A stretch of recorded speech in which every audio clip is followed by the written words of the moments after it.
Everybody know I'm crazy. Like they know that, but like sometimes it takes something real crazy for you to grow up and change a little bit. You know, because I'm stubborn. You know what I mean, and it was like easy. Once it happened, it was like easy for me to say, "All right, man, that's not even important." Like I mean, but it had to take something crazy. I mean, I wish it wasn't that. You know what I mean, but you know, like, but I was just like you, bro. Like when we was high headed coming up, and we was famous early, so we used to having our way.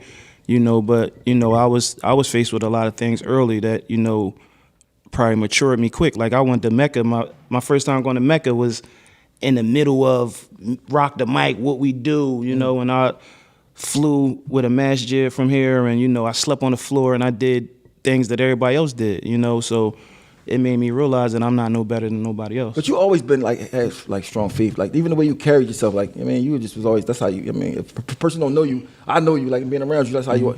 I mean, but everybody in state probably we always different anyway. Yeah. Nobody even act the same or nothing. Like that's what made it dope. That's what made it so dope. I mean, like, it was just crazy. But once we got all together, even if we was beefing, we got together, it'd be like fun times. Because when we went to Chicago, it was fun times. Yeah. You know what I mean, you don't even know. Oh, you had me under pressure. Like because y'all was down before I got down. Yeah. And when I was coming around, you used to be like, man, I got 173 songs. And I got these. I'm like, you got 173 songs? What? You know why this happened? Like, I got shot up when I was 18, right? So I used to play basketball. Couldn't play basketball no more. So I said, man, I'm just gonna try to rap. So I went in the studio for 2 years. I was on a run. I couldn't go to my mom's house, and then I was on a run. So I was really on a run in the studio, no break, just in the recording for 2 years, getting better and better. And that's all it took for me to get, And everything was hot. Everything that I heard was smoking. Because I was practicing so hard. It's being a mirror just like in my head. I said, I should tell everybody I'm getting signed to Rockefeller. I didn't even know Jay-Z or nobody. I just really spoke it into existence and really made it happen. It was crazy how it happened. Everybody, how you do that? You know what I mean? But it's like crazy. You really can speak something into existence. Like sure. it was like a 1 in a million type thing. But I seen Freeway was not. When we did Hot 97 though, you smoked it so bad.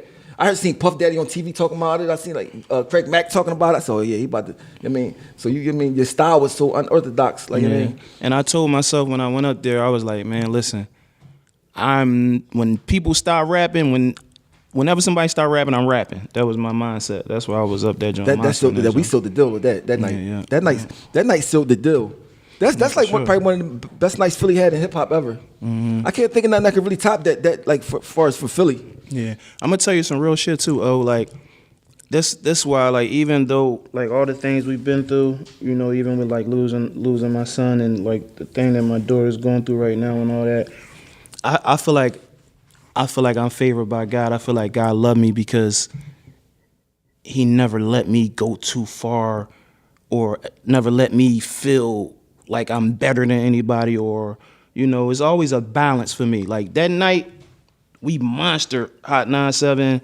Everybody was freeway this, freeway that, freeway this. Like you killed it, but that's the same night that I battled Cassidy. You remember I was with you. Right? Yeah. People don't know that when he battled Cassidy, I was with him. I was with him right next to him, like right there. I mean, because remember he asked him who you want to battle. He's like he wanted to pick Freeway. Yeah. I mean. And I shot my load up that joint. We was going crazy. I shot my load up that joint. Because we went just straight from Hot 97. Yeah, we stopped back at the studio. Then Jay was like, "Come with us." We hopped in the van and went right over there. Yep. And Cass edged me on that joint because I shot my load. Because we was up there rapping for like 2 or 3 hours. I wasn't even expecting to have to battle nobody else. So at a point where I would have been feeling like I'm the shit, I was brought to reality, like, you know what I mean? Like, nigga, you ain't no better than nobody, like, you know what I'm saying? And it's been like that throughout my life. Like, you know what I'm saying? There's always been situations where I would never go too far one way or the other because I know that, it's about a balance, you know what I'm saying? My thing is kind of similar to that too, because remember, as soon as we got signed, I got locked up for a homicide. I ain't doing nothing, Yeah. Mind you, we wasn't that famous yet. Nothing was out, so I definitely understand that. But sometimes, you know what, it's not even being better than somebody. I think it's your thinking. It's different for some people. Whereas though you like, I can't think how you think, period. I just think that with me, I'm just more outspoken. Definitely. That's all. Like I don't know how to hide my feelings. Like I can't be if I don't like you, I can't be around you. Yeah. I can't be around you acting like I like you if I don't like it. That's just something I just can't do. You know what I mean? So the one thing about me, if I mess with you, I mess with you. If I don't, you're gonna know I don't mess with you. I'm like that. I'm like that to a certain extent, but I'm not gonna let it fuck my business up. Like if it's business and I don't fuck with you, but we got to deal with each other on business, I'll deal with somebody. But see, I can't help it. You know, some people, I just can't, like, the way my energy is, I can't help it, because I feel like when you come from the bottom, you feel like, you ain't worried about no money, you're going to get money anyway. You like, you need your spirit to be right. You know what I mean? For sure, definitely. I mean, but when it's right, though, it's right. It's clicking. Yeah, you know what I mean? for sure. But I know right now, my whole... You know, we ain't never have an issue throughout all this shit. No. Like, you know and it's so... First of all, y'all know me. Y'all know I'm retarded, like, sometimes. You know what I mean? Like, I go, oh, here you go. I mean, and sometimes, I even can say myself, sometimes I get mad about stuff too fast. Sometimes, I mean, that come from just being having to be a fighter in the streets to survive on your own.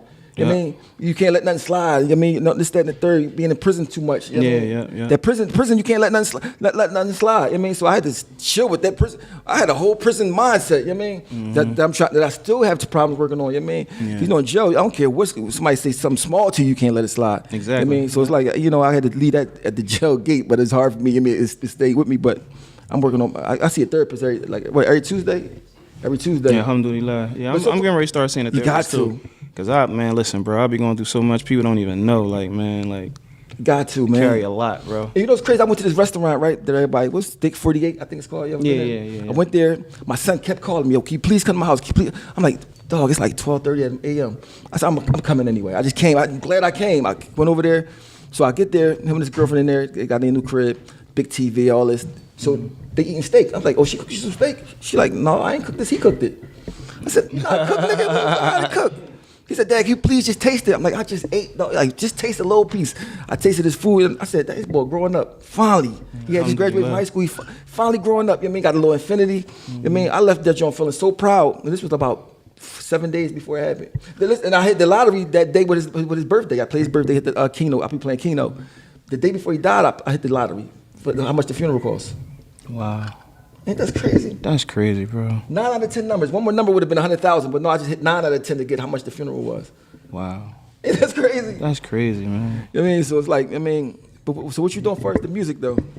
You know, I really just got back. I had a whole album done, like, you know what I'm saying? So, you know, when all this stuff happened, you know, I had to go back in. So I really just got back in the swing of things and just started back recording. And, you know, the new music that I've been coming up with is incredible, you know. So just getting a project together, probably drop like around April. That's what I'm thinking about, doing something like with each one of y'all, like one individual, like boom, man, on something that's different. You know what I mean? Because I know people when we together, people go crazy. Yeah, we definitely need to do another state property joint before it's all over. Yeah, for sure. I mean, that's why I stay sharp. Yeah. I mean, no, them joints you sent me was crazy. You stay ready, you ain't gotta get ready. Exactly. You know what I mean? So, I mean, I'm glad you came through, man. You know what I mean? I appreciate it a lot, you know what I mean? Yeah, bro, man, you already know. Oh, you know what it is. For sure, man. So they definitely gonna hear something from me and you. Yeah. I just sent you a joint. So now we do a thing, right? My young boy like to ask questions, right? Mm-hmm. So he always got to listen. He take hip hop serious. Matter of fact, let me tell you what argument me and him had. Right? It's an argument me and him had. He said, I said, yo, nobody got more songs than me. He said, I know somebody got more songs than you. I said, who got more songs than me? Freeway. Mind you, this was like 7-8 months ago. This like 8 months. I said, what? I started sitting. He like, I still think Freeway got more songs than you. What's your question you got asked, man? All right. So what's your so you still talk to Jay-Z? Yeah. Yeah, he should talk to you. I mean, you know, because people don't know that what we would do his wrong song was your song. Yeah. You know what I mean? Because, you know, it looked like automatically like it's his song. How it happened, I was in the, you know, baseline, because we've been here together a lot. So Jay was in a pool room playing pool. So me and Guru was in the A room. So I recorded my verse, and I originally called Jay in to say to keep goings. You know, so I'm like, come on, I got you hear this show. Just need you to say to keep going, because that's something I picked up from him. He will always put like a little extra voice or something in the joint and make it doper. So he came and he listened to the record, and he was like, he sat down on a joint for like 10 minutes, and he was like mumbling to himself. Then he went into the booth. He did the keep goings, and he went to the booth. Hove never slacking, man. I'm like, oh shit, like it's about to be crazy. So I did so many bars. He was like, I'm gonna come back. He had to make a run. He's like, I'm gonna come back and finish it. But then Mac wound up coming to the studio, and I'm like, yo, I just did this joint with Hove. You gotta hear this shit. So I let Mac hear it. Mac was like, man, I'm jumping on this joint. And Mac put his verse on it. And the rest was history. And the crazy thing about it is they didn't even want to use that as a single, because it wasn't the normal single format, like verse, hook. But you know, it wound up being one of my biggest singles. You seen the girl dancing at a Sixers game? Yeah. That's my people. She from my hood. Oh yeah. She went viral. This is a question I asked, Philly artists. So who your top 5 from Philly? You don't got to name nobody state property if you don't want. From Philly? Yeah. Top 5 from Philly. I would say Beans, Black Thought.